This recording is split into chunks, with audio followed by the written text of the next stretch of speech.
हुकूमत सबूत दिखाए, हम खुद मुलविस अफराद को हवाले कर देंगे। इमरान खान। हुकूमत की मुज़ाकराती कमेटी से बातचीत के बाद ज़मान पार्क के बाहर मीडिया से गुफ्तगू करते हुए इमरान खान ने कहा कि उन्होंने 8 रहनुमाओं और 40 लोगों की फहरिस्त दी और उनकी हवालगी का मुतालबा किया है। चेयरमैन PTI ने कहा कि जलाओ, घेराव और तोड़ फोड़ सिर्फ जिन्ना हाउस लाहौर में नहीं हुई, इसके अलावा भी पुरतशद्दुद वाक़यात हुए जिनकी मुझ समेत पूरी क़यादत ने मज़म्मत की, मगर हमारे खिलाफ इंतकामी कार्रवाइयाँ की जा रही हैं और हिरासत में लिए गए कारकुनान को बेहमाना तशद्दुद का निशाना बनाया जा रहा है।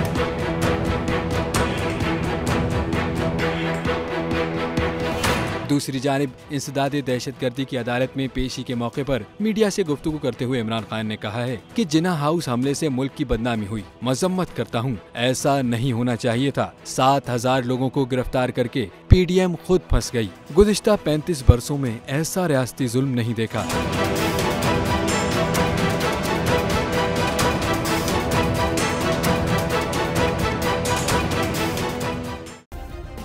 सब्सक्राइब करें और बेल दबाएं ताकि कोई खबर रह न जाए।